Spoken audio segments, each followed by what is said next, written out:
Okay, chapter 5, back on this side of the door. Because the game of hide and seek was still going on, it took Edmund and Lucy some time to find the others. But when at last they were all together, which happened in the long room where the suit of armor was, Lucy burst out. Peter, Susan, it's all true. Edmund has seen it too. There is a country you can get to through the wardrobe. Edmund and I both got in. We met one another in there, in the wood. Go on, Edmund. Tell them all about it. What's all this about, Ed? Said Peter. And now we come to one of the nastiest things in this story. Up to that moment, Edmund had been feeling sick and sulky and annoyed with Lucy for being right, but he hadn't made up his mind what to do. When Peter suddenly asked him the question, he decided all at once to do the meanest and most spiteful thing he could think of. He decided to let Lucy down. Tell us, Ed, said Susan, and Edmund gave a very superior look, as if he were far older than Lucy. There was really only a year's difference. And then a little snigger and said, Oh, yes, Lucy and I have been playing pretending that all her story about a country in the wardrobe is true. Just for fun, of course. There's nothing there, really. What did Edmund just do? What did he just do, Avery? He lied. He lied. Okay, wobble, wobble. So he lied. Instead of saying, yes, we both went into the wardrobe and we both got into Narnia, he said we were playing pretend. Okay? Poor Lucy gave Edmund one look and rushed out of the room.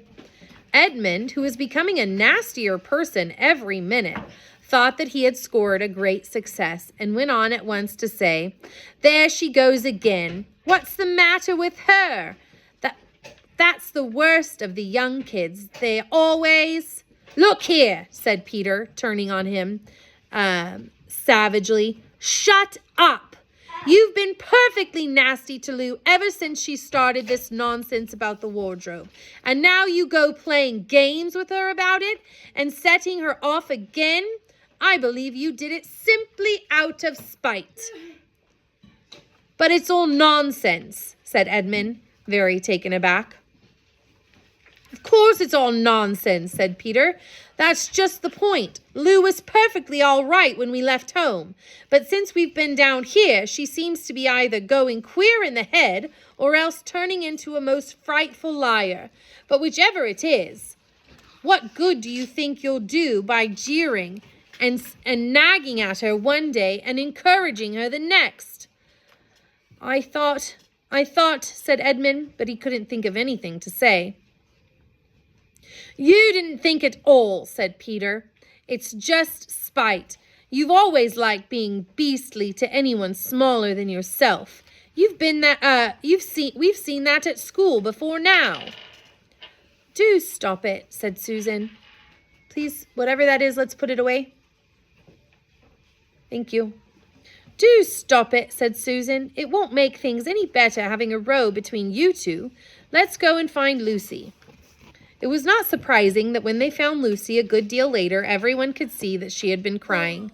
Nothing they could say to her made any difference.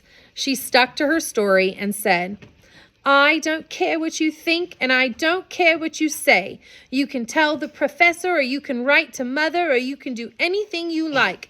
I know I've met a fawn in there and I wish I'd stay there and you are all beasts. Beasts. It was an unpleasant evening.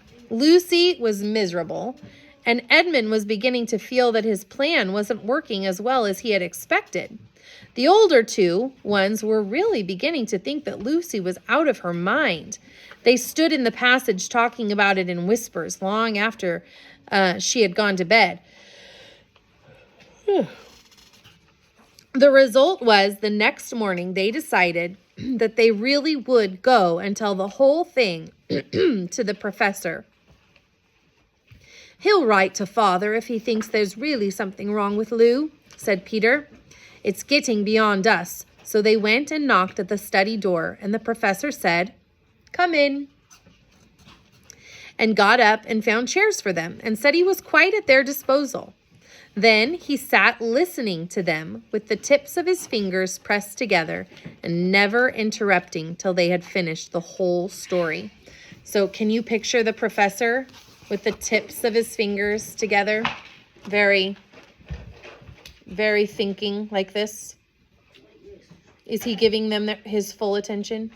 Yes. Okay. After that, he said nothing for quite a long time.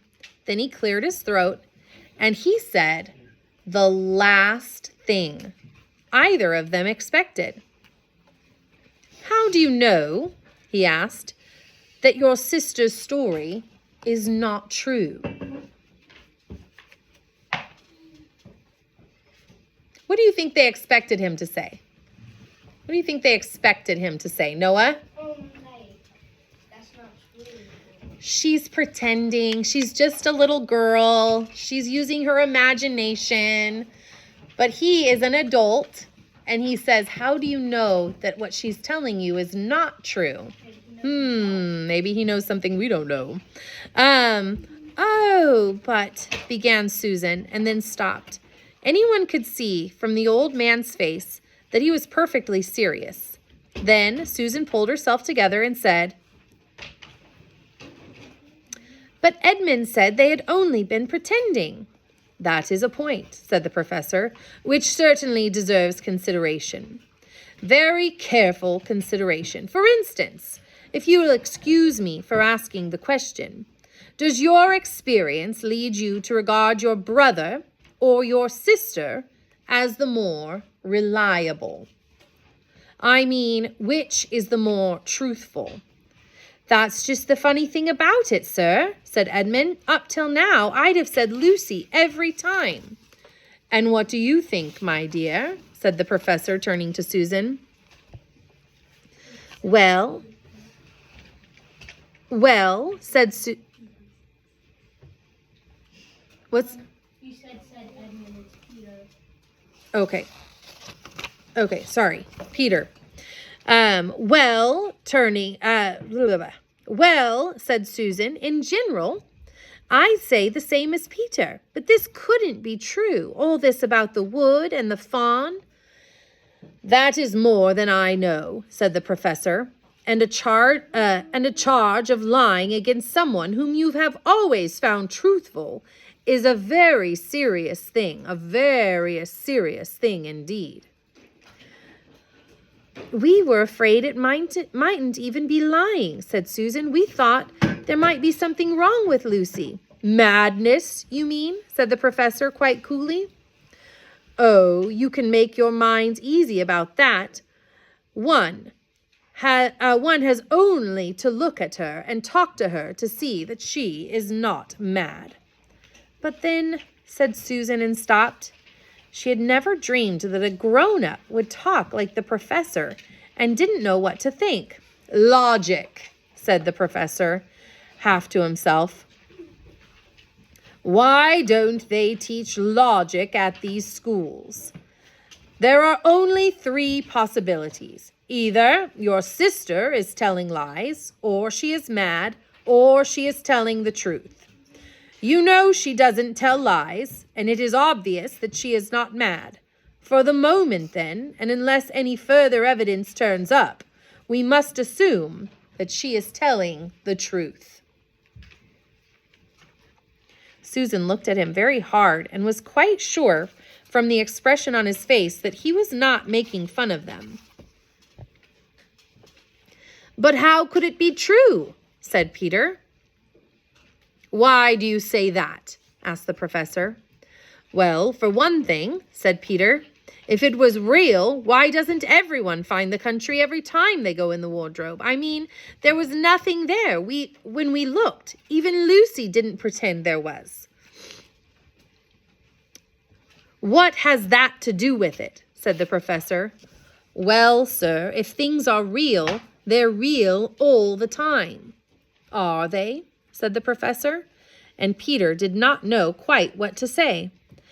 But there was no time, said Susan. Lucy had no time to have gone anywhere, even if there was such a place. She came running after us the very moment we were out of the room. It was less than a minute, and she pretended to have been away for hours. That is the very thing that makes her story so likely to be true, said the professor. If there really is a door in this house that leads to some other world, and I should warn you that this is a very strange house, and even I know very little about it. If, I say, she had got into another world, I should not be at all surprised to find that the other world had a separate time of its own, so that however long you stayed there, it wouldn't ever take up any of our time. On the other hand, I don't think many girls of her age would invent that idea for themselves. If she had been pretending, she would have hidden for a reasonable time before coming out and telling her story. But do you really mean, sir, said Peter, that there could be other worlds all over the place, just around the corner like that?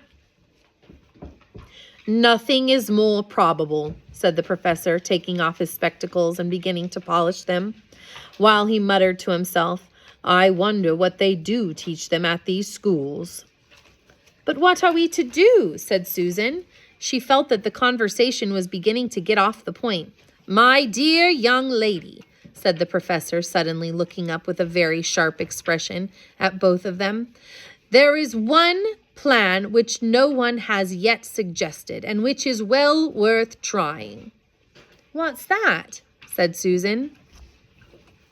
We might all try minding our own business, said he, and that was the end of the conversation.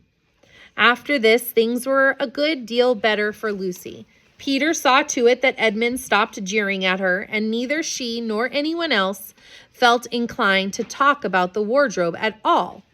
It had become a rather alarming subject, and so for a time it looked as if all the adventures were coming to an end. But that was not to be.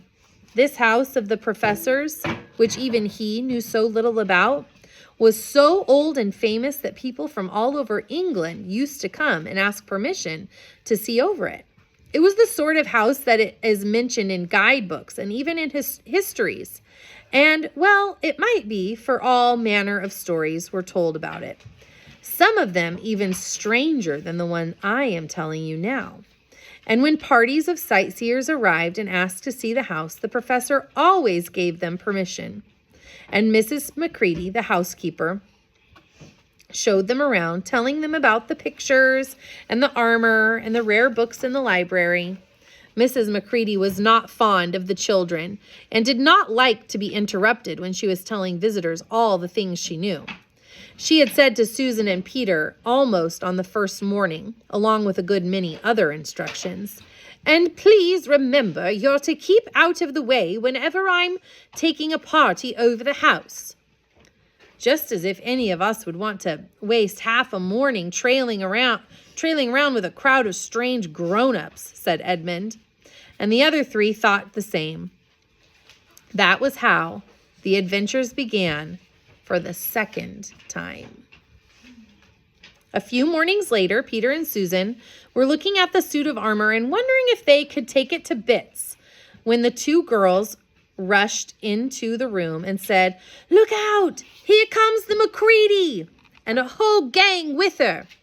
Sharp's the word, said Peter, and all four made off through the door at the far end of the room. But when they had got out into the green room and beyond it into the library, they suddenly heard voices ahead of them and realized that Mrs. Macready must be bringing her party of sightseers up the back stairs instead of up the front stairs, as they had expected. And after that, whether it was that they lost their heads, or that Mrs. Macready was trying to catch them, or that some magic in the house had come to life and was chasing them into Narnia, They seemed to find themselves being followed everywhere until at last Susan said, "Oh, bother those trippers. Here, let's get into the wardrobe room. Till they've passed, no one will follow us in there." But the moment they were inside, they heard voices in the passage, and then someone fumbling at the door, and then they saw the handle turning. "Quick," said Peter, "there's nowhere else," and flung open the wardrobe. All four of them bundled inside it and sat there, panting in the dark. Peter held the door closed, but did not shut it, for of course he remembered, as every sensible person does, that you should never shut yourself up in a wardrobe. All right. So they're in the wardrobe. I have a question for you.